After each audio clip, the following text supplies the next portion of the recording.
Chicago culture is something so very special. So geographically, Chicago sits almost like in the same place if it were a body that the heart would be. And people are just doing. Like, we're not waiting for like investors to come in and save us. Like, we're literally creating art and music and, you know, production. Guess what? Today, ladies and gentlemen, man, we have a very, very special guest in the building. I want you to put your hands together right now. Everybody, live in studio audience, put your hands together. Clap it up right now. CEO, boss move maker, John F. Songfinch. John Williamson, everybody. What up, what up? What up, man? My first issue is you didn't clap for yourself, man. Right, I didn't know I was supposed to. If you don't fuck with you, if you don't fuck I with feel you, like else gonna fuck with you, the audience was big enough, man. Like, they were taking care of it. I'm good. Absolutely. I hear that, man. I hear that. Hey, man, look, this is a pleasure. Thank you for the invite, man. Thank you for taking the call. You know, long overdue. And you know what? I thought about this when I saw a list. You know, I'm always researching, trying to find different shit to talk about. And it said top Chicagoans of the year or list that you should know. It was like, I'm going through it. I'm like, hold on. It's my man. I know this guy. Yeah. Like, you know, I've been hearing how dope your shit been, you know what I mean? But it was just dope to read. I'm like, okay, yeah, I got to reach out. We got to make something happen quick. I appreciate that. Who did you pay to get in that interview? I mean, let me tell you about it. It was like me and Kevin Warren. Okay. Yeah, you know, president of Chicago Bears. Yeah, no, the list was crazy. I don't know. I guess it feels good to have some recognition. I usually don't care about that.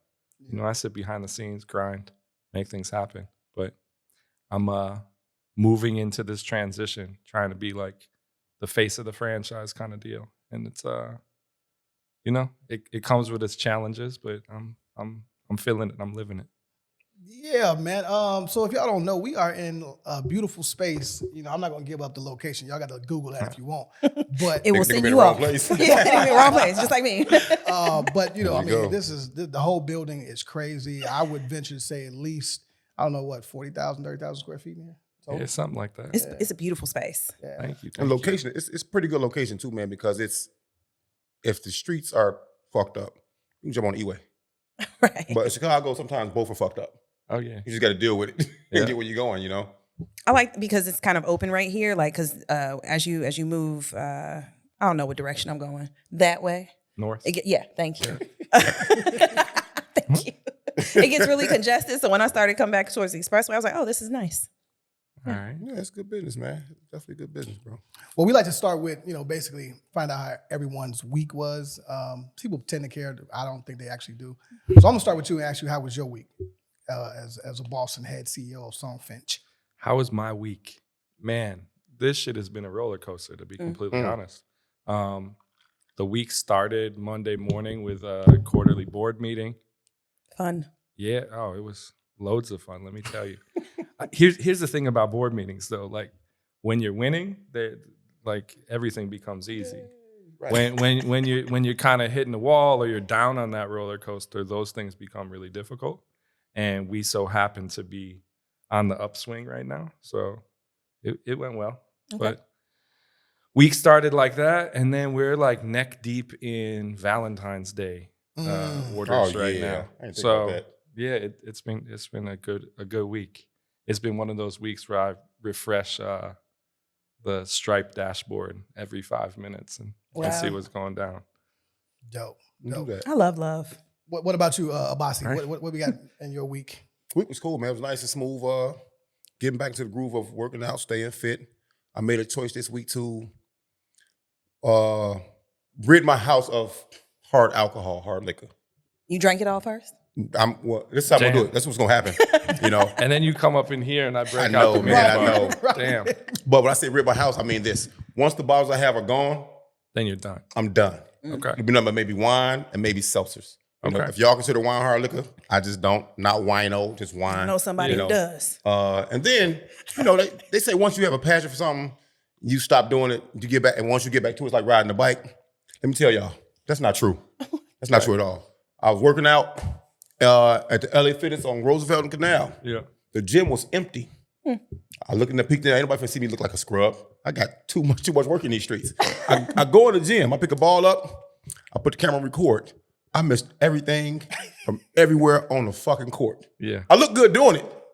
I put that ball down so fast, walked about that bad boy like it never happened. You deleted that video. Right I'm sending him later on. We can see. Yeah, I need to see that. It's the reason why people retire. And I did that. You know what I'm saying? Basketball, I missed you. I love you. We were in a relationship for so many years. We got nothing else to give each other. Done. Hilarious. Nothing else to give each other, man.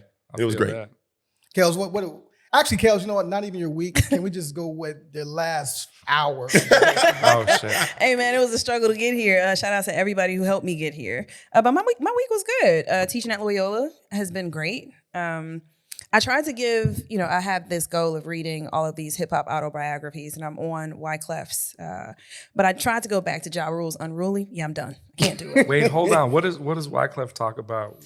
Hold on. Like his like So- what's the breakdown of the Lauryn Hill scenario? I haven't gotten that far yet. Like this is like it starts off really passionately about the earthquake in Haiti that kind of leveled Port-au-Prince.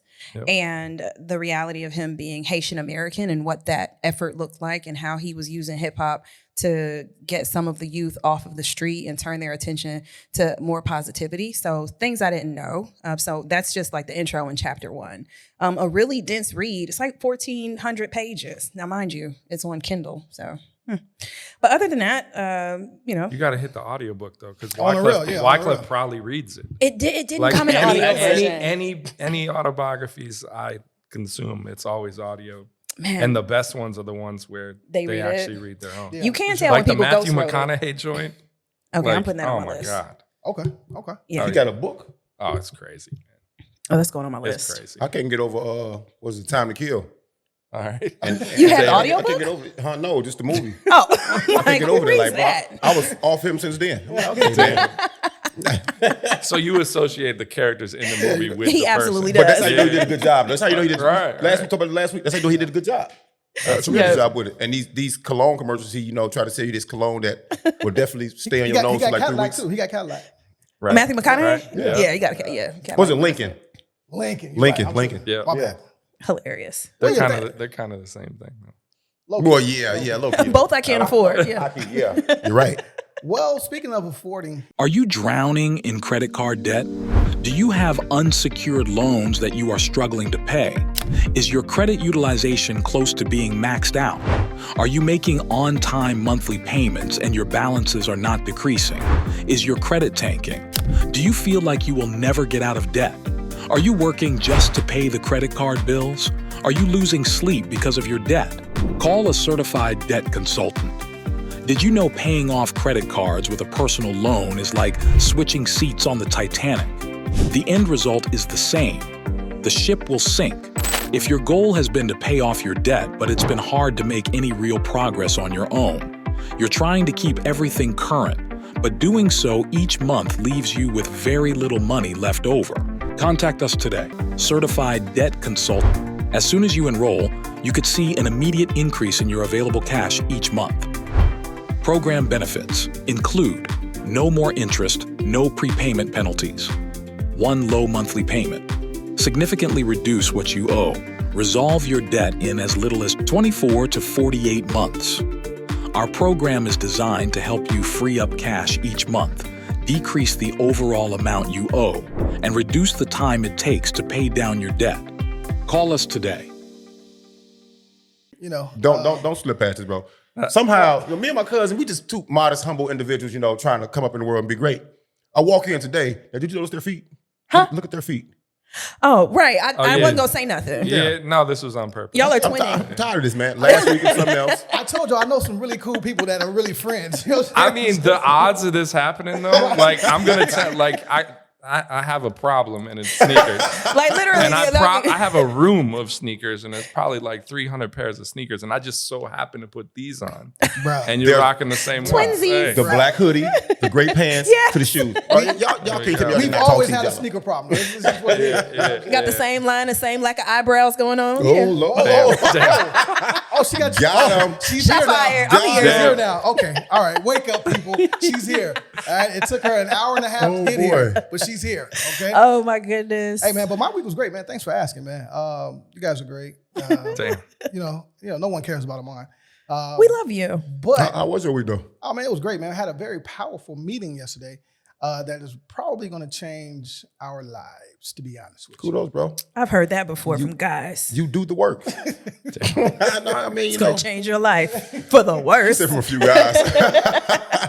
I don't want to let the cat out the bag now, but the ink is dry. What's some cat at? Where did it? Was it like something that built up over time? Yeah. Okay. He be speaking in code. We'll tell you right now. No, Yeah. I'm just saying. Like usually, like what I've learned is those game changing kind of moves, or even like the epiphanies you have. They're like they take place really quick. They usually don't like build up over time. Talk about it. Like yeah, Talk about like it, yeah. like you know, there's.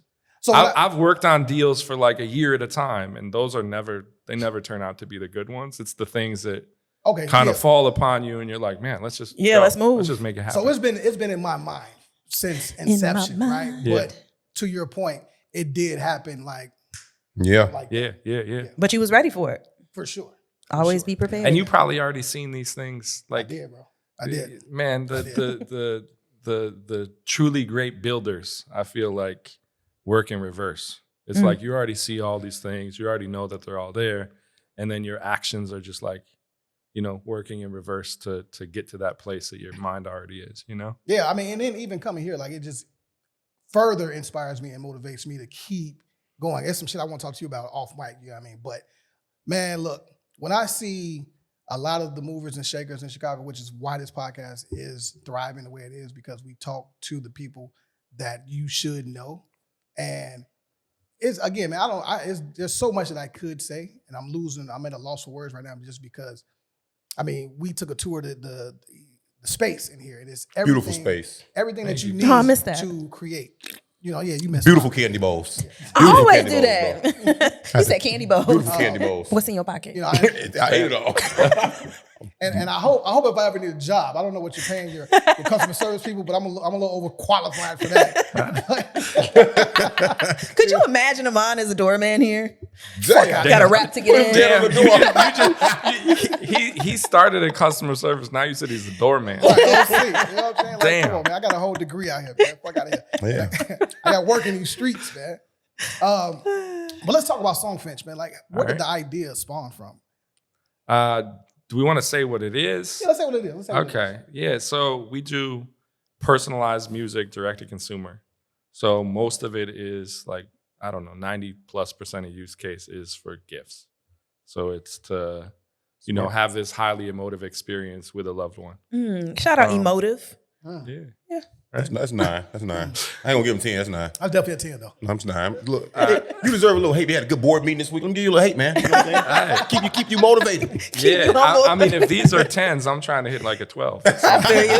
Talk your shit.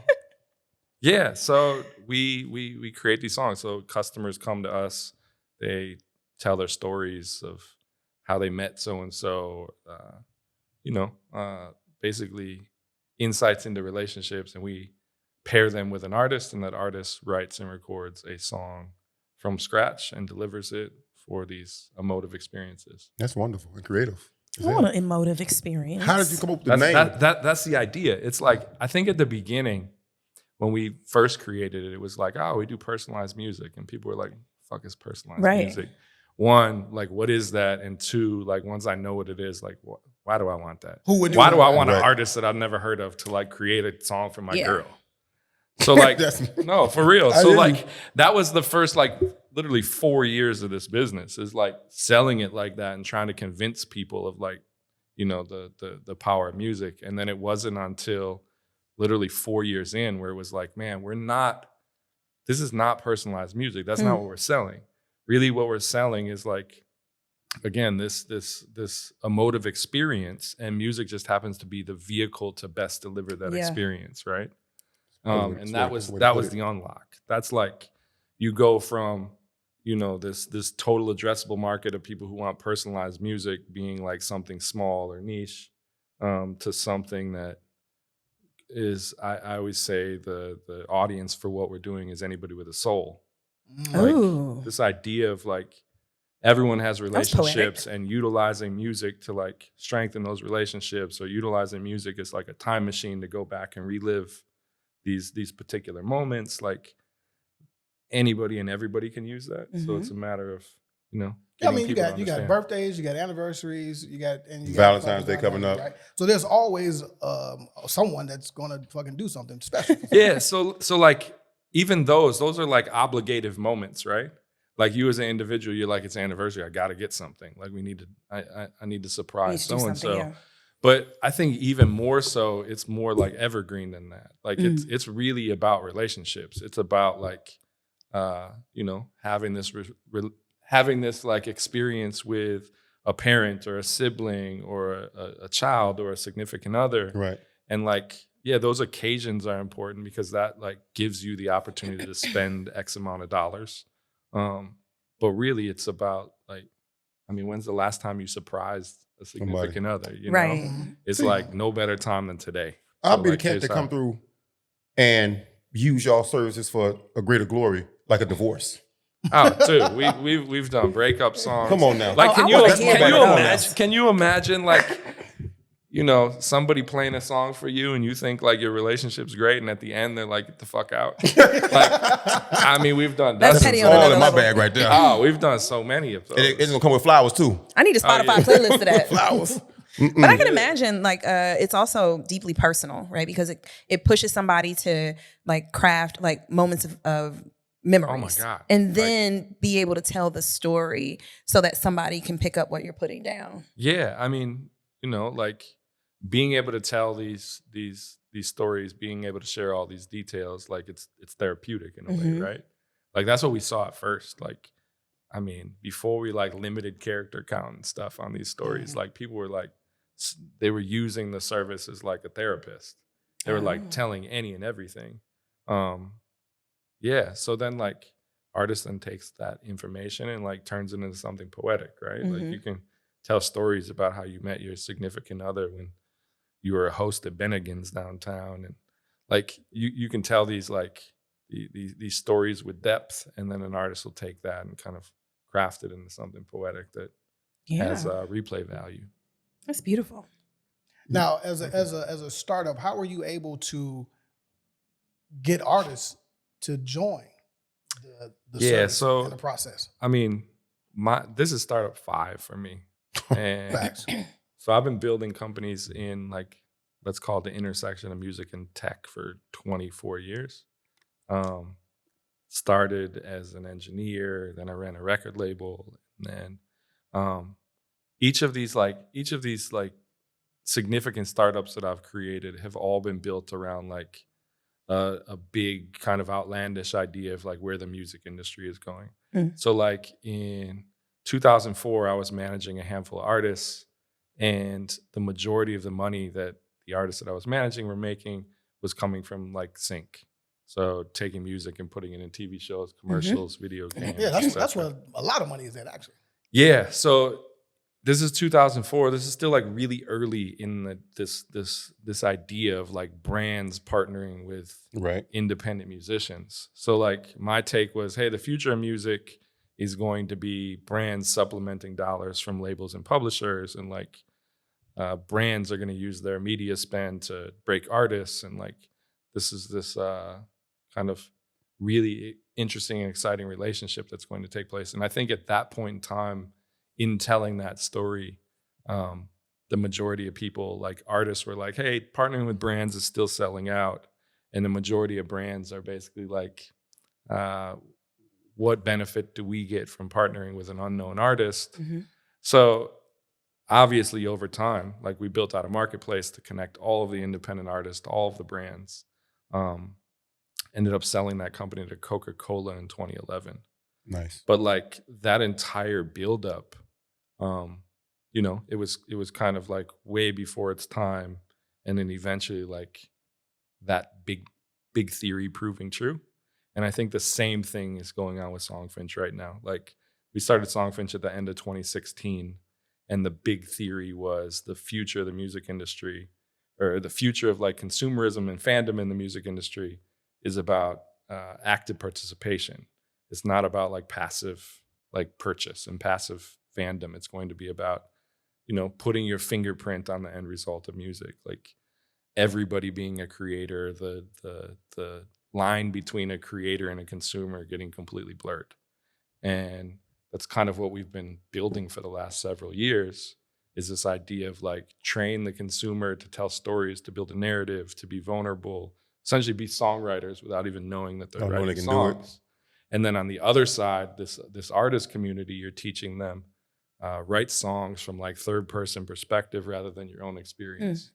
And then eventually what happens is you build that up and then you pull that curtain down, and the line between who's creating and who's consuming, it all becomes blurred. And you've built a system in which kind of anybody, there's no more barrier to entry to the music industry, right? Anybody can become a creator and basically leverage this community of artists as like a tool set. You said this is startup number 5. Like, I'm assuming that's 5 successful startups. You know, I guess like, how do we judge success in a startup, right? Right. That's Does that mean a successful exit and a bunch of money? Well, then no, there's Right. not 5 successful ones. My question is really this though: how many times or ideas have you sifted through before you settled on, hey, you know, I'm gonna go with this one and see if this one takes off? Hundreds. Yeah. But see, the creators out there need to know this, because sometimes they take 1 or 2 L's and they fucking get discouraged. Oh, I mean, They but be some of the most beautiful minds out here. oh yeah, without question. I mean, that's what separates people, right? We were talking about that before the cameras were rolling. You're It's welcome. just no, for real. Give you That's that spot space. on though. It's like you know, like ideas, like the idea for Songfinch, like cool. I meet people every day that are like, oh, I thought of that like way back in the day, and it's just like, no, it's about like getting your ass kicked and like getting up over and over again and like actually making things happen and actually executing. It's not really ideas, it's not concepts. Like the best of the best just execute better than everybody else. Yep. It's about taking something that like is a vision, an idea, a concept, the impossible, and turning it into something tangible that other people can like see, feel, and interact with, right? I do want to ask you a question. There were some shows ago we talked about AI and people being able to use others' voices. How does Songfinch feel about that type of demand from the public, or curiosity? Like, oh, I could have a song written and have it sound like Eminem spit it. Where's Songfinch land on that? Yeah. Perfect. Yeah. No, it's a great question. You sure you weren't here earlier? Right. Hey man, I'm everywhere all at once, baby. Yeah. I mean, look, the future. The whole like Gen AI movement that's taking place right now. One, Gen AI isn't anything new. It's just new Talk in a about sense. It's just new in a sense in which you know, the cost of compute is more accessible to everybody. So I don't know, like the Drake ghostwriter shit, all these things that you see on Twitter, basically, you know, all these AI songs. Right. It's all it is. It's like what you're hearing right now. It's just like the equivalent of like a Snapchat filter. Like somebody like is that. writing, recording, and performing a song. There's still like human being art Creator's still being real. created. Yeah. Creator's still real. And they're taking a voice model and they're replacing that reference vocal. So You make it sound so simple. Like people, I'm sure people never even thought about it like that. that's exactly what you're hearing. I'm saying I'm sitting in the thick of everything technology and everything AI, and that like the speed at which things are progressing, like, you know, there's a bunch of stuff on deck, but like that's the equivalent of what people are hearing right now. So if I came as a writer, how do you kind of separate the people that are using like AI and ChatGPT to write songs versus them writing a song? Can you tell the difference? Have you ever written a song with ChatGPT? Yeah, hell yeah, just to fuck with it. For sure. You have? Hell yeah. Yeah. No, I haven't. What does it look like? Is it trash? Actually, it's kind of cool. Like I'll be like, man, give me some double entendres. You know what I mean? Oh, you tell it what to do? Like there's so many tools. Have you seen like the Google project that Lupe is doing? Y'all about to geek out on I heard this. about it. It's crazy. There's a bunch of like large language model tools that like Lupe has developed with like the Google Labs team, and yeah, like these are tools to like enhance the output of a human being. It's not to replace them. And I think like that's when we talk about like Songfinch and our community and how we see AI on some nerdy shit. It's like the artist community is like Tony Stark. And the technology and the data sets that we're building with, that's like the Iron Man suit. So like the future is putting those together, and that's how you make a superhero. That's dope. It's not like That's dope. one without the other. And I think like that's what all artists need to understand is like embrace the technology, understand the technology. Understand. Yeah, understand. And like, Because I didn't. yeah, I ain't gonna front. I did not. I mean, it's largely complex, and the speed at which it evolves is like there's something different every single day. And it So- uses a whole bunch of water too. Like I thought about iRobot, There- and there the way you you go. broke it down was like, no, it's not iRobot at all. Man. It's not. It's not here to to be a boss when a boss is not around. I mean, Oh my, that would be but horrible. it's also like it's right. It's also like why do you consume music? Like why are you a fan of music? No, wait, before you It's go about there, like human story and I experience. love cutting people right? off. Give me 1 second. Oh, go, we can get right back to it. It's usually me doing it. So if I'm completely oblivious to what AI is, but I am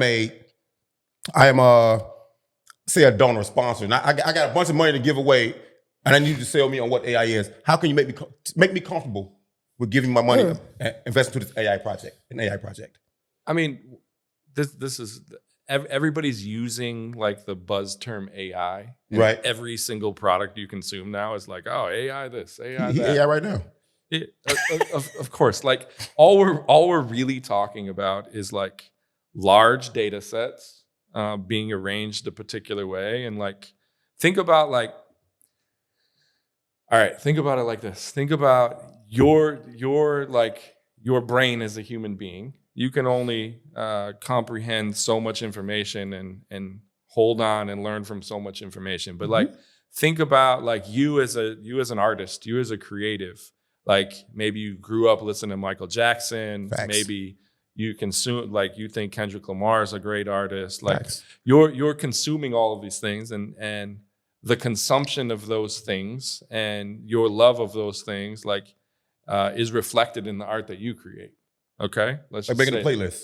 Yeah, or like you as an artist, like you are influenced by who you came up listening to, and your sound then could tend to sound like a combination of those artists that have been your favorite or your influences. Like AI basically does that at another level, right? Fast. AI can consume all of the data, like where your brain can only hold so much. AI can consume all of the data and learn from that data and be influenced by that data. So that's like what large language models are. It's basically like taking all of the information from these gigantic data sets and like forming its own opinion based on. I'd definitely be combination of 70s porn, Kobe Bryant, Oh no. Tupac Shakur. That's You know what I'm saying? that's the combo right And there. this is what we Yeah. get. My AI program would be wild. 70s porn and Tupac on repeat Kobe. makes my cousin. That's pretty good. That's really simplified it. Though. I like that because some people still have this fear of everything. Oh, of The fear of course. everything that you can't manually control. Anything out of people's control, they have a fear of. I understand that though. When we talk about music, though, like this is why this is such a significant time. Like throughout the last 100 years of recorded music, right? There hasn't really been a lot of innovation on the way in which you like create. There's been innovation on the way, the mediums in which that creation has been delivered, right? Yes. Facts. So yeah. like we go from like AM radio to 8 tracks to cassettes to CDs to streaming, to MP3s to satellite. streaming Yeah. to whatever's next, CD, right? Yeah. And like the way in which artists create, like the artistry tends to be the same throughout that entire time.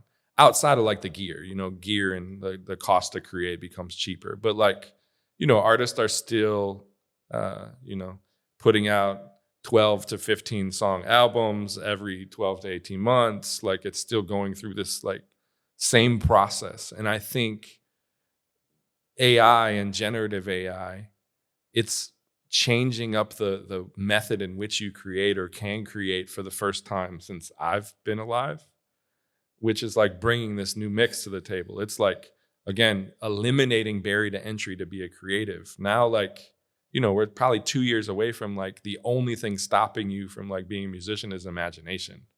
Like Right. no hard skills, none of that. Like you're going to be Interesting. like I'm watching tools right now where you can literally text prompt to song and the output is crazy. It's high level as fuck to be Yeah. honest. No. What if we it- dropped the EP, y'all?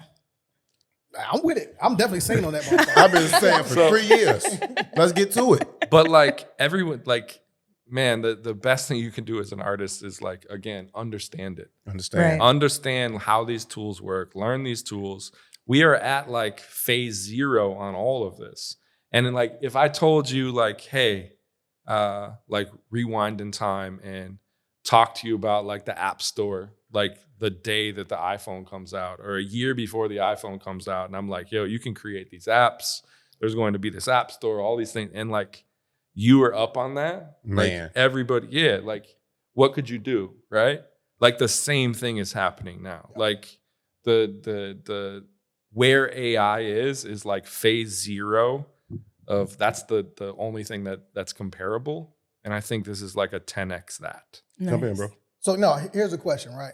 Are the artists that you guys work with on Songfinch, are they signed to Songfinch or are they like independently just? Yeah, it's all non-exclusive. Right? Okay, so let's say we take a Drake says, "Hey, I want to do a Songfinch song." Does that cost for it because it's Drake? Does it go up because it's Drake, or is it still at the same price point? Yeah, so right now, I think the beauty of what we've created up to this point, and this is something I'm really proud of when it comes to Songfinch. Like, again, you know me from back in the day, and I think like through all my businesses, through everything I've done in music, I've always had like flag in the sand for like the independent creator, the underdog. Like I see myself in that. So for us, when we created Songfinch, we were like looking at every music platform and what was going on. And it's like everything that comes out is just like a new way for you to like monetize your audience. And like, let's be real, like 99.9% of people who create music, they don't have there's no fan base. Right. There's no audience besides like their family members and shit. You know, like people do shows and they beg people to come out. Like people release records and no one streams them, no one buys them. Shout out to the family though for supporting them. No, we appreciate you all for coming to our shows. We love you. But for real, it's just like all of we're looking at all of these platforms and it's just like, man, this is not like these platforms are only helpful if you have an audience. So what we aim to do with Songfinch is, you know, create a marketplace in which you have supply, the artist on one side, and demand, the customers on the other, but create the demand for the experience, not who's creating it. Yes. So like people don't come to Songfinch right now because XYZ artist is creating and they want to get a song from them. They come to Songfinch because they want to make their mom like cry like the ad that they saw. So manipulative. Like that, that's what it is, right? I want to make you cry, so you certainly love me. So the beautiful part from an artist community and like somebody who is like pro indie artist, the beautiful part about that, when you create the demand for the experience and not who's creating it, now when we build up the supply side and choose the artist to go on this platform, all we're looking at is talent.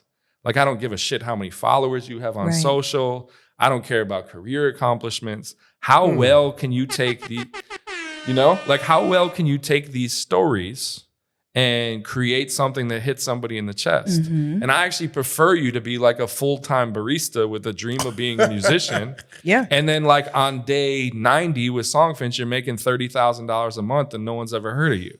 So, you know, question. Behind the scenes, getting the bag. Do you see Songfinch moving in a direction of like roasts with comedians?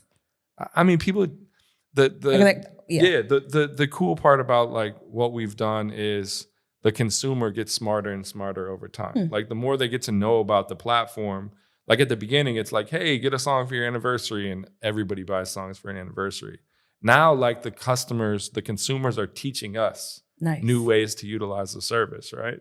So yeah, there's all sorts of stuff. We talk about breakup songs. Yeah, for sure. There's all sorts of stuff like that. And we're like steady releasing new features and new ways to utilize it to like play more into those ideas. Like we're talking about this voice cloning stuff. Like in the second quarter, 2024, you're going to be able to come to Songfinch and you're going to get a song with you as the customer. We're going to deliver the song with you singing it. You don't have to sing. We build a voice model based on speaking data. Artist writes and records. We deliver the song with the customer singing it. So now you can get like a song. You get a song singing to your girl whoever was on the whichever phone one with of us. us. John out here snitching, man. Hold on, John. Hold on, man. You know what's crazy is I'm over here with the little. Well, I have a lot of hate in my blood. It's okay. You know, I'm over here thinking like, when would AI, just quote air quote again, and Songfinch maybe not be Friends. the most appropriate tool for an event? And my mind went to funeral because, you know, have you ever had two-part question? Have you ever had someone use your services, Songfinch, for a funeral? And did it make you feel it? Because I think in an event like that, it's so passionate, maybe emotional, that you have to have, and I'm not saying Songfinch or AI can't be soulful, but to me, it's like it takes the soul out of, you know, saying your last goodbye to somebody. So yes, we've done a ton of memorial songs. Like I'll play you shit, and every single one of you guys are gonna tear up, and you don't even know the couple. Oh, yeah, like we definitely did. One of my favorite joints was this guy's dad passed away before his wedding, and his mom got a song from the dad point of view, singing to him, talking about, sorry I missed the wedding. Like, oh, that's cold, bro. That's cold. Yeah, like goosebumps all the way around. Like there's so many of those scenarios. So like I think, like, again, we're utilizing human being creators. Like none of this is generative. Soulless. Yeah, gotcha. We're just creating tools for people to be able to express themselves and create new at memories. a high level. Yeah. That's so beautiful. I feel like he tried to throw that hate because I tried. he's the number one hater. Let's be clear. No, but see, we on the stage where we put the Songfinch under pressure, bro. And it's performing. Man, so Abasi, Yeah. would you give the same song? Like how if you had 4 women? Same song, 4 different voices. Wait, You already know. You are toxic. I mean, hopefully the story behind the 4 women is a little different. Unless this is just like your thing. Copy And paste. you're like, man, Copy this paste. that's how I Copy do paste. it. Copy paste. Let's go. The backstory is the exact What is Control same. C, Control like, P? Copy paste. Yeah, man. Especially if it's a good song. Why would I tell you that? We just swap out the name. Yeah. The story's the exact That would same. be OC. The age of the kids are the same. Yeah. Story, what it Hey meant to man, say. my cousin has a type. What can I say? Brown and round, baby. Brown and round. Let's go. Damn. Let's go. I need that on a shirt. Brown and round. And then I'm gonna have an arrow pointing this way. flat. All right, I'm done. Yeah, I'm okay. sorry. My bad, boss. Okay. So in the space, is there any competition? 'Cause you know, Look, man. You pull this on them. Out of many, there is one. That's Latin, bro. No. Let's call them competition in quotes, right? I think that I don't know, like when you do something well and people begin to see that there's a market for it, like other people are going to flood and try to do their own interpretation, or in our case, like not even do their own interpretation, just like copy things word for word. Paste, And Copy paste. again, going back to this concept of like non-builders believe the idea is the unlock. People who build understand that the execution is the unlock. So like, yeah, every day, like there's new like mom and pop like competitors popping up that are like basically seeming like they can do the same thing. But I mean, for me, it's like, I'll celebrate all that. Like at the beginning, like when we're the only one like trying to educate an audience on personalized music and these emotive experiences, like that's difficult. Like everything's on your shoulders. You got to create all the rules. You got to educate all the users. You got to... You making it up as you go. Yeah. So, I mean, yeah, every day, like new competitors or whatever we'll call them are coming into the space. And look, I'll celebrate that concept. One, it takes some of the pressure off of our shoulders to educate users, but also like, cool, more money and more opportunity for artists. Like I'm good with it. Yeah. I'm very comfortable like where we sit within the space and how much of market share like we control after creating the space. And it's fun. Like some of these Shit is fun. Some of these competitors, like, are taking shots day in and day out, like on social on us. That's got to be crazy to look at the competitors copy you, and take a shot at you at the same time. It's hilarious. Yeah, and they do. I'm it for like, a whole man, lot why are less. y'all paying so much? Like, go make your business better. Everything Like, you're dope just comes paying from so Chicago, much though. attention to us with your. With your looking ass. What you're looking at. Yeah. And do people? So we also have like a diverse set of artists that can like write in different languages too, right? I'm one of Oh them. yeah, we just launched Spanish a few months back. Oh, lay. Yeah. I write in 290. Y'all need 290 a version, anything? Out west version? West I got Side y'all. I got y'all. That'd be cool though. It's a whole different lingo. Chicago's so big, it has so many different hats and personalities that if somebody wrote the same song from different side of town, it'll be written completely different. That would be Of dope. Completely different. So where are you at? Let's say, and you said earlier that you sold one of your startups to Coca-Cola. Is this business model for sale at any time, or is this something that you're holding on to and you're just taking with you? Yeah, this is a question that is interesting, discussed day in and day out. I think between myself, the board, investors, founders, employees. Everybody wondering what's the price. Like for one, we're a venture-backed company, and when you get into venture capital, like you get a floor on price created based on expected return. So like that price tag is really big. But yeah, like eventually, for us, it's all about mission, right? For us, it's like the only way this business is a failure is if millions and millions of people cannot experience like what our 350,000 customers to date or whatever have already experienced. And I said earlier, I believe that the available audience is anybody with a soul. So like to me, we're just getting started. And if there's a partner that can accelerate that process really quickly, like cool, then let's talk. And we've been having those conversations. There's Do we go on Shark? XYZ large companies that have already been like corp dev conversations and stuff. But for us, it's like we're doing well now. We believe that we're kind of just getting started, even though this business is 7 years old. I saw the projections. Let me be clear. I do my homework. You damn right. I'm pocket watching. Okay. So I can watch it. You can afford me. Funny. Yeah, well, us. You want in? Well, of course. You know, I might be late, but Damn, she put you on the door already. I know, right? Jeffrey. Damn. Jeffrey. Wow. So there's the Soul Train thing. Yeah, man. Very interesting. Like, it's funny I think this guy's name is Leon Cobbs, but he is suing to probably get back royalties for maybe the most iconic household noise in the black community. I forgot what the week it was, but I remember being a shorty hearing Soul Train. Like, how do you not get paid? First of all, that could have been AI back then. Mr. Golden Pipes. That could have been Songfinch back then. Who knows? Somebody wrote it for him. No, but it's crazy to look back on monumental things in your lifetime and realize that that bad business has always been done. Oh yeah. You know what I'm saying? It's the crazy part about that. We're talking music industry, right? Yeah. Music industry, bad actors run rampant in the music industry.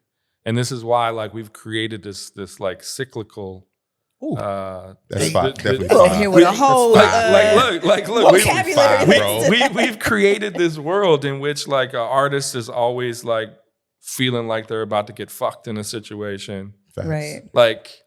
And it's always playing defense. And I think especially with AI, all the rules are about to be rewritten.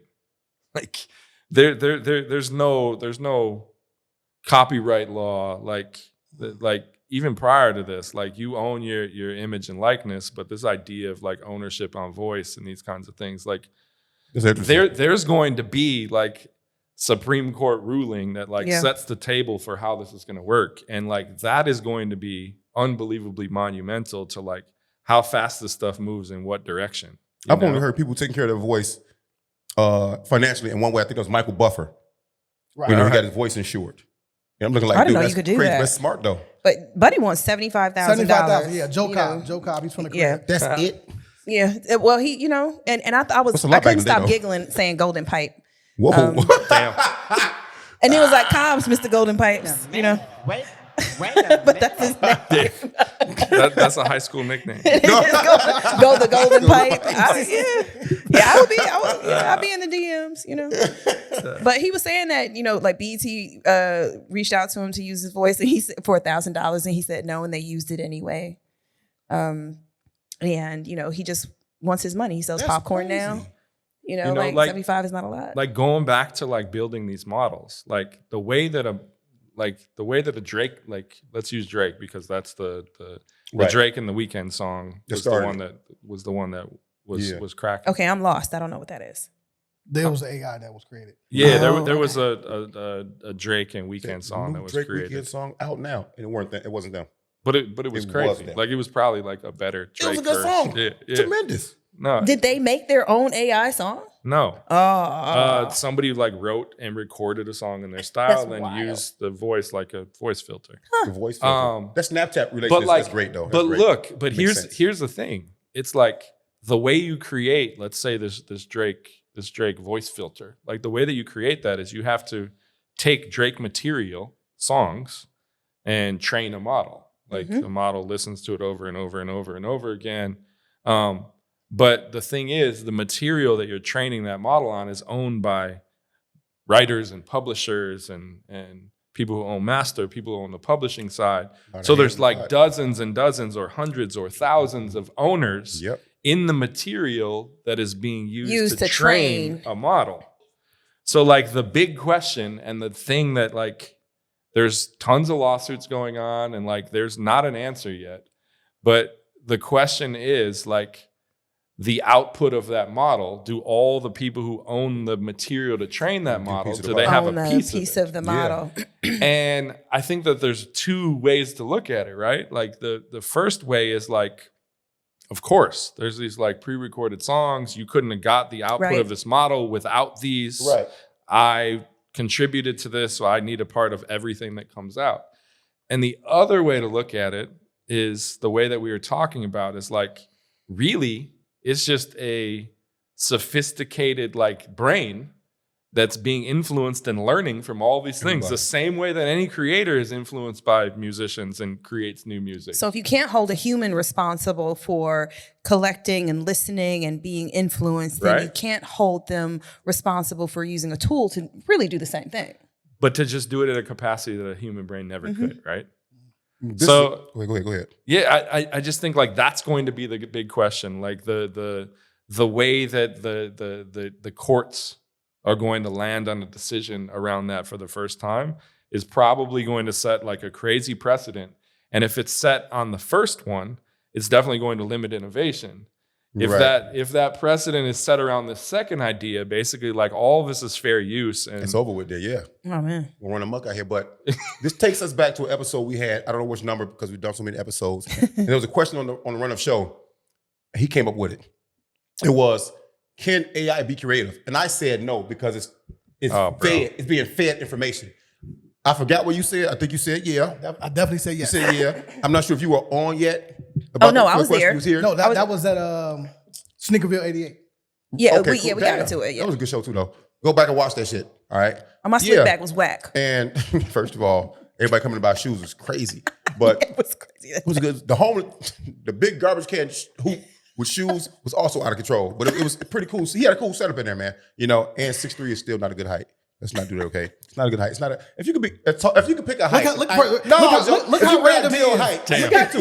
This episode took me back. Abasi could not write I mean, anybody's I probably would have said 6'3", but you just said it's not a good height, so I'm not going to start there. See, that's what I'm saying. These are my friends. We think a lot. But he's a ball player, though. Like, he would be a ball player. 6'3", man, look here. It's too much competition. Too much competition there. Then you'd be 6'6", right? You pick 6'6". I would pick 6'7", 6'8". Okay. You know what I'm saying? But do you think AI can be creative? Oh, of course. Yes, 100%. I would agree. Like again, we need to talk about the speed at which things are evolving. Like that angle. I don't disagree with that that's angle, the whole move, I don't right? disagree with that angle, though. We're talking. There's different levels of AI, and the level of AI that is being developed right now is for machines to be able to have the same, like, an equal output as a human being. The next level. different. The next level. You of didn't say that though, dog. The next level of AI is for machines to completely outwork a human being creatively, But it still has to be prompted and trained in order as for well it. Yeah. as like having, no then. as well as like having emotions. Like that's when shit is gonna get crazy. All the movies that we see, like, you know, Skynet, the Terminator. the people that are sitting at the center of this, like, this is why we're saying like there needs to be regulation on AI, because we are 3 to 5 years away, depending on whose calculation, from machines like feeling things. The second that machines feel things, they are going to create their own perspective on things, and they're going to have their own opinion on their human creators and all these kinds of things that we see on all these T2. podcasts are trash. Yeah, for sure. I'm not finna be typing on my phone or my computer and be like, "Hey, dog, you stupid as hell for this. You don't see these typos." I'm not putting Could you up with imagine your phone checking you? Goof I mean, that should probably that can happen right now. This is not a judgment on you. I'm not saying that. No, judge away. No, I don't care. Judge away. Can we talk Computer business? checking your ass. It'd be funny as hell, man. I want to get into the business. Okay. Right. For a startup, when the idea is so big and just thinking way outside the box to even get to where you're at now, right? How do you go get investors, right? Is it just a whole pitch deck and it's okay, this is our vision, this is what we expect, this is what we're doing. And because to be this big, this early on, you got to sell somebody on the idea.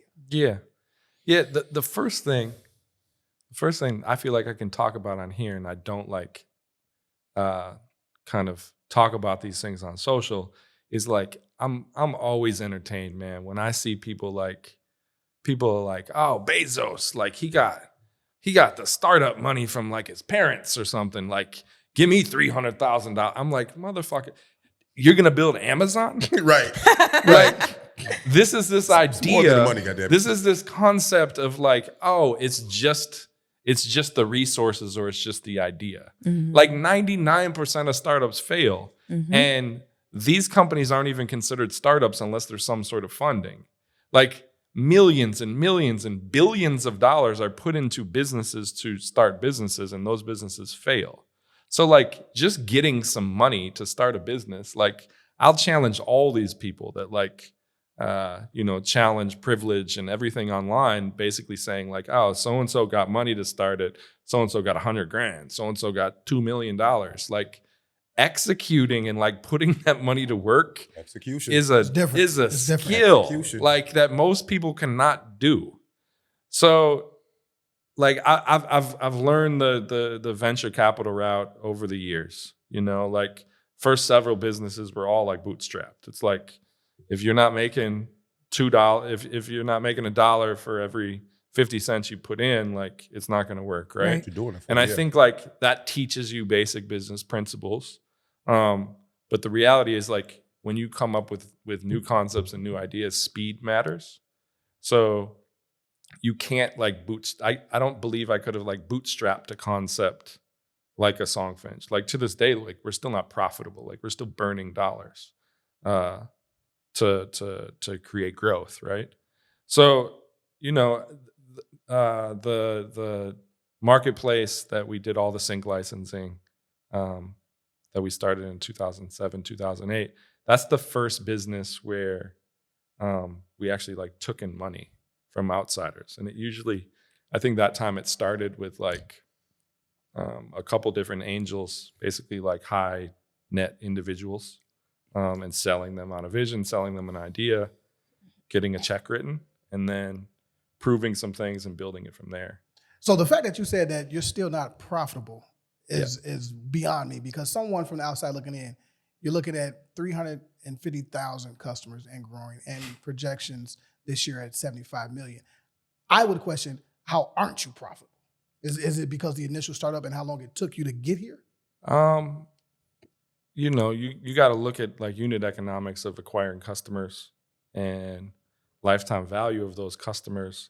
Like, acquiring a customer for a business like this, direct to consumer, at a particular point in time, the cost to acquire a customer was more than you made from that customer. Mm-hmm. So then over time, with retention and repurchase rates and things like that, like you can build a higher lifetime value on a user. So I mean, like right now, I don't know, I spent $30 million last year on Facebook. Damn. So You said damn. The idea of like acquiring customers, you know, like, could I go from $1 million in revenue to $2 million in revenue the next year to 2.5 the next year and do that profitably? Yes. Can I go from $1.5 million to 5.5 to 40 million like we've done and be profitable on that? No. So like, if you believe that you know the pie is really big, you're going to have to raise capital and burn through capital like on that growth till you can get to a point where, okay, now we're buttoning up some of these things. And again, there's a million different ways to build businesses. Yeah. I'm just saying, like, this is, I believe, the right way to build this business. Well, we're looking to take some of that money. Take that off your hands.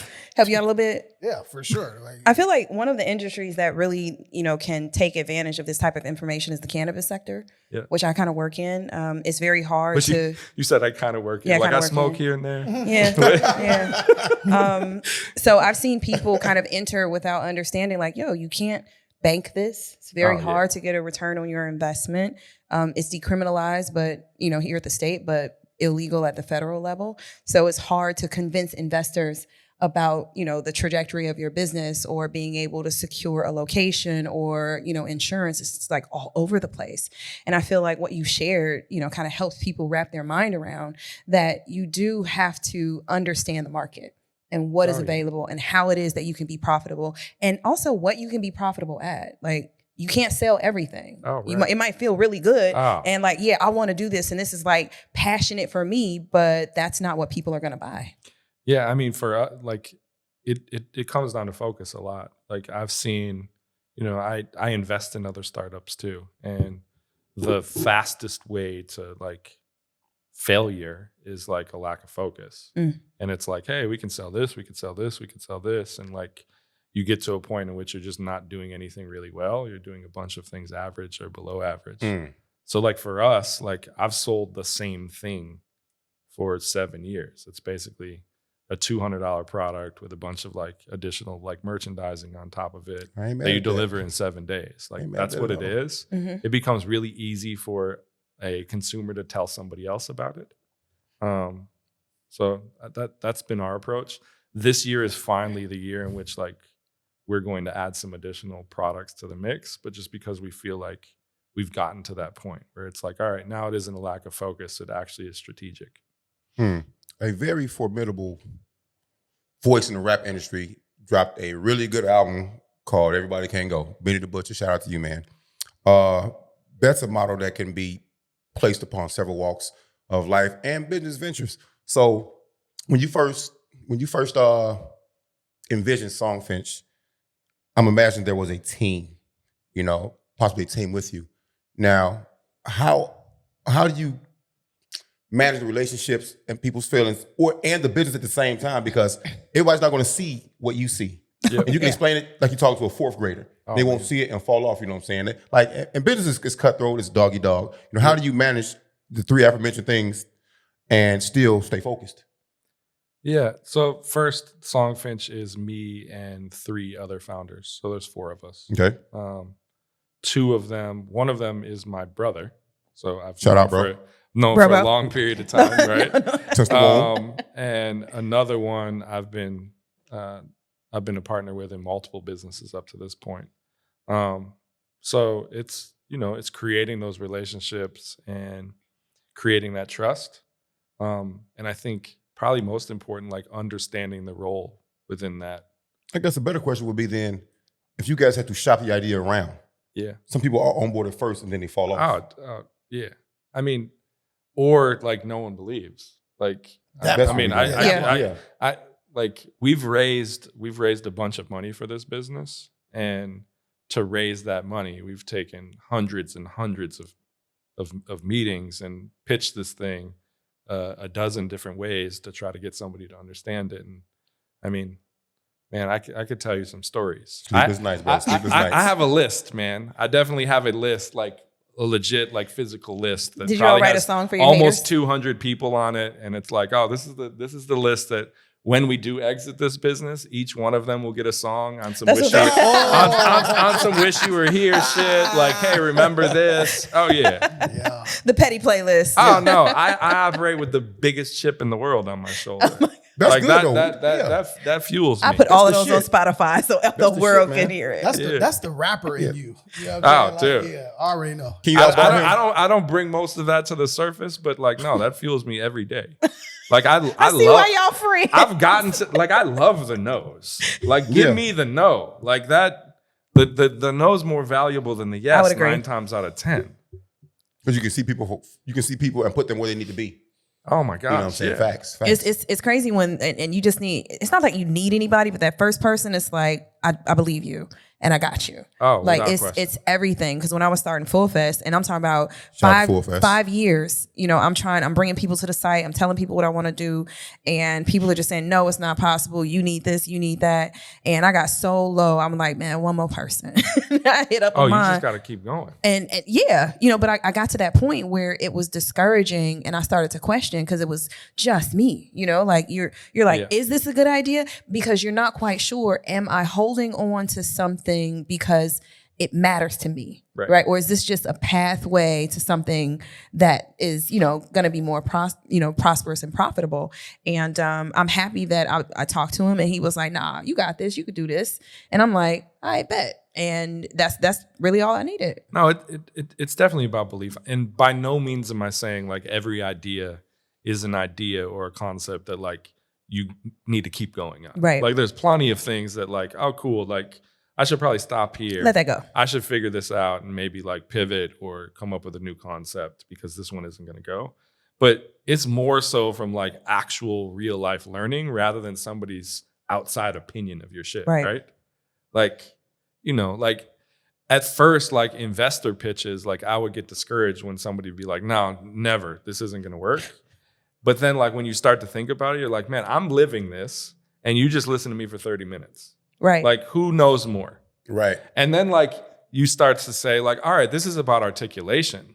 I just need to figure out better ways to tell the story. And what you value part, and tell yeah. the story to you. Like that, like, Yep. and that works with customers too. That's in I'm life. telling you, 2016, 17, 18, 19, we sold like $100,000 worth of songs each year. Like we should have stopped this company like 50 times over. But then it was like this positioning moment where it's not personalized songs, it's emotive experiences. And it's like, cool, now they get it. Now it works. Because you all got it. Yeah. You all You understood know, what like you cool, were doing. now it works. And it's like we sold the same thing and we went from like having no one interested to everyone interested overnight just based on positioning. So like when you're pitching, like from a fundraising standpoint, like sometimes it's that. Sometimes it's like, man, I'm probably just not telling the story right. Let me figure out how to adjust.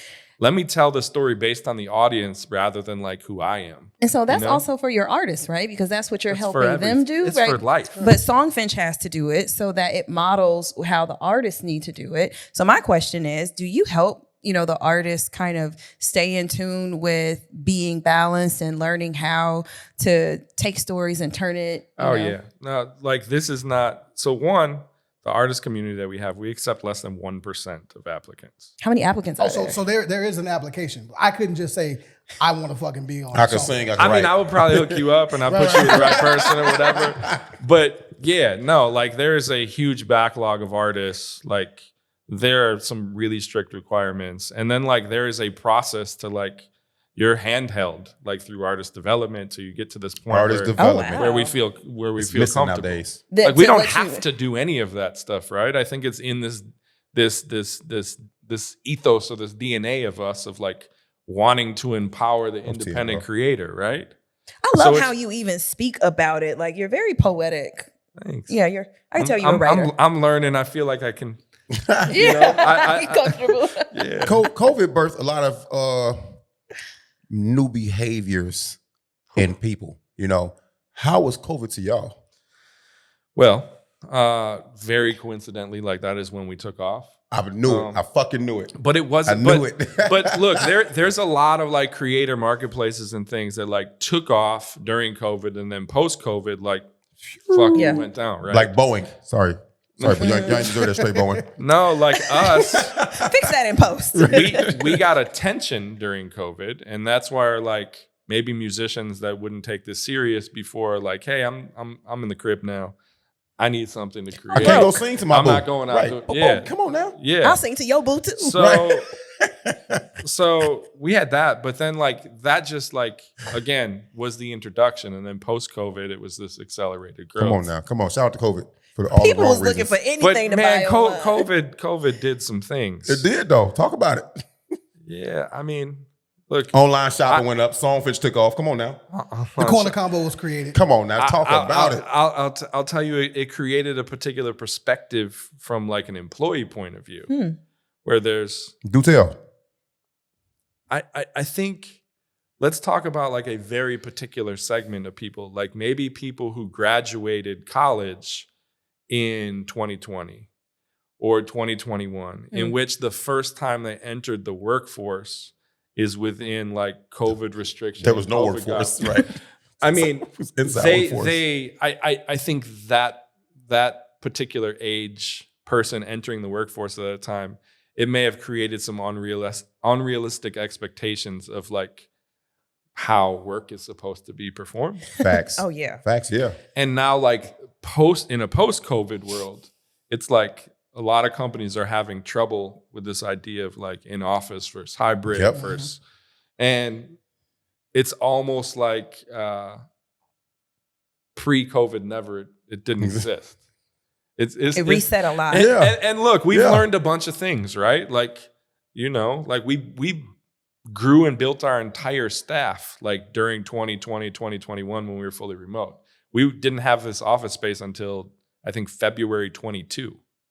So we built all of this remote, and I don't know. I just think it's interesting, just points of views from the workforce that kind of came up with their first jobs within COVID, and I've never been into my post of office. what we're dealing with now. I got hired during COVID, and I've been to the office twice. Yep.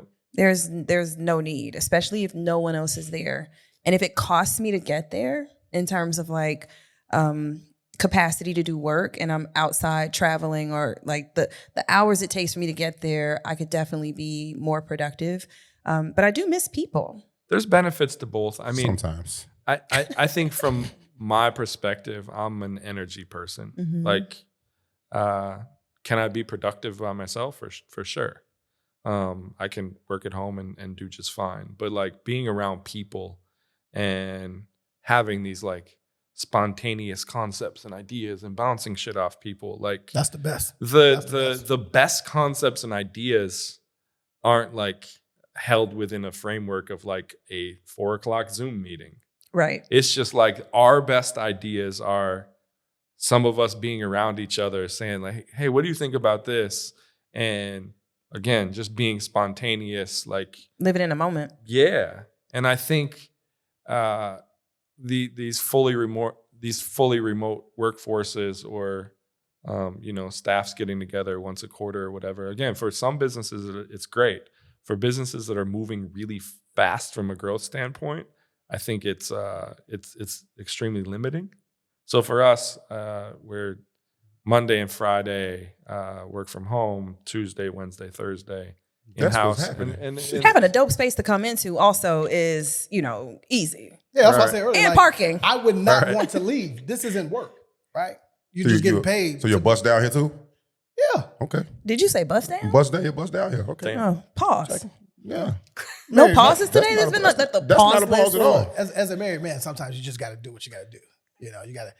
No one's here in the office, and make sure these cameras cut off. You know what I mean? Just go. There you go. there you go. That would be crazy. Chairs are comfortable. Somebody's gonna write a song about that. Yeah, it's a Okay, bunch the of- doorman and his wife. Damn. How did you get this gig? Like, Hey, I man, know somebody that knows they're somebody. so disrespectful in the corner. It's crazy. But as a company though, do you guys reach out to celebrities, right? Because I saw one with Tyree where his girl made one. Yeah, for Tyreek him, Hill. Yeah. Right?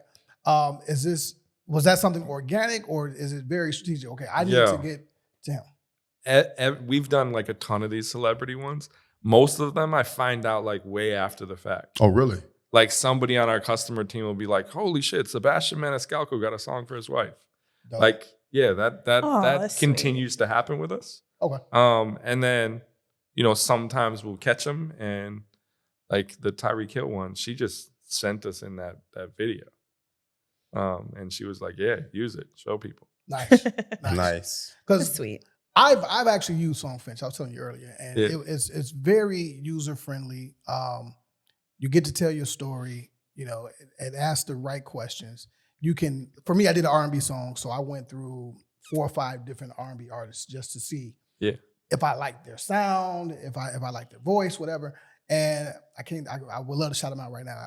I'll play the song later, but he did an excellent job. So for me, I am a Songfinch guy now. Like I'm locked in, right? And the wife loved it. So she was like, "Oh, wait a minute, what is this?" I didn't get the tears. So I'm moving with a tear duct. You know what I mean? I'll help you out with that next time. All right, for sure. For sure. I'm definitely gonna use it though. Absolutely. I got an idea in mind, man, because I want to. Not even tell y'all can't get. Yeah, don't do y'all that. Don't Don't forget my do sauce, man. Yeah. Oh yeah, I got it. I was thinking like, who would I write? Who would I get a song for? And it would probably be my mom. Because if it was one for my kids, oh yeah, I'm going in. Yeah, fuck them kids. It's gonna be an interesting song, but I'll probably do one for my mother. We got a family reunion coming up, so I thought like, Shout it out. That'll might be be fresh. like a really interesting like soundtrack to our final PowerPoint slide. All They right. got Photos. PowerPoints for the meetings. That's Okay, wild. all right. I Joe. don't, you know, like That's wild, bro. you know, these family reunion meetings are interesting, but I thought like Songfinch the meeting. that would Songfinch the meeting. Fuck it. I should make a song about the meeting. Hey man, because we can't decide on nothing. The budget, the time frame, food, none of that. the location. Right. Gotta have ribs though. Yeah. It's all right though. I do like this idea, man. I think, and be honest with you, I scoured Google. I scoured Beyonce's internet. I scoured Cat Williams' internet. I didn't find anything like Songfinch or comparable to Songfinch, man. I really appreciated that. I couldn't. You know, the idea was just, it seemed to be something so foreign to the average mind, even to all the music lovers, besides the ones that work here, of course, you know, and people that are gift givers, because that's some people's love language, man. They like to give, you know, give, and you got the edible arrangements, you got just all these other things that do the tangible things, but nobody ever thought of kind of stimulating your mind and your soul and your emotions, or stoking the emotional flames by doing this. That was cool as hell. I had to do my fucking homework. It's cool. I think that's what I love about this business is there's so many entities that come out of Chicago that are filled with love, and it's really about connecting people. Yo, and that's spot on. yeah, and when I think about Songfinch and like the intentionality of it, I put right there like Event Noir, right? And I put right there Moore's Brewing, and I put right there Funky Town, like these businesses that are Convo. operating very heart-centered, very like we're trying to employ people. We want to make sure that when people come to work for us that they feel good and they're proud of it, that the products and the services that we put out are a positive reflection of who Chicago is and what Chicago has helped us become, because the narrative is something totally different. So having businesses like Songfinch also be recognized with some of the, you know, players in industries. The who's who. Yeah, because I promise you, I didn't know that the president of the Bears was a black man. I didn't know who that, I was like, what? Facts. But then to see this type of business connected, like this you know, this entrepreneurial endeavor next to someone, you know, who's in that space just made me proud. Like it is not easy starting a business, period. It's not easy starting a business in this city. It's not easy finding investors. It's pretty impressive what it is that you've done and your team has done. I love that it's a family business. I think that speaks volumes to like how it is that people are continuously trying to figure out like if not this, then that, right? Because if we partner and this endeavor doesn't work, sometimes we're like, oh, our partnership needs to dissolve and we don't need to try anything else. So shout out to you and your family and your crew who's like stuck with each other over, these 10, 20 years, figuring out, what's y'all's thing. And I'm excited to see what Songfinch does for other communities. Like in the back of my head, I'm always considering like differently able-bodied communities. And like, is this moving towards ASL? Right? People being able to receive gifts, that they cannot hear, but they can still have a song written for them and then have a song sang to them, but someone who, is signing to them. And that's what's so amazing about this is that it can cross cultural barriers, language barriers, ability barriers. And I think that's beautiful. And you're employing people who, like you said, are baristas and songwriters. Right. Not everybody can come and, fill up an arena, but that doesn't mean that you're not amazing at what you do. So I love that you can get all that from this. Yeah. Like, no, for real. Like that's what we're looking to do. I always say, I believe this business is like, I think we've created like this flywheel of good karma. And I think like when I look at the 7+ years of this business and the roller coaster and all the ups and downs, it's really crazy that I feel like regardless of like if it can get off path left or right a little bit, like it always comes back to center. Yeah. And I think like, I'm just a believer in like you do good things for people and like you do it at a scale in which, we're doing 1,000, 1,500 songs a day.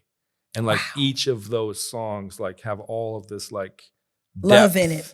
Yeah, like it's all rooted in love, right? And like it's just using music to communicate that love. And like when you do that at that level, like I don't know, I believe like good things are going to come back. It's exponential. Yeah, so like you just keep cranking that off, and that's why I say it's like this good karma flywheel. I've never been. Especially in music, there's usually like winners and losers in music. Facts. There's usually like, hey, the label's getting all this and the artist is getting nothing. Like this is a model that's being created where all of the stakeholders that touch this thing like benefit equally. Win. Like there is this unbelievable balance that's created, and I think like that's ultimately why it's going to be successful. I want to come back and teach a yoga class here.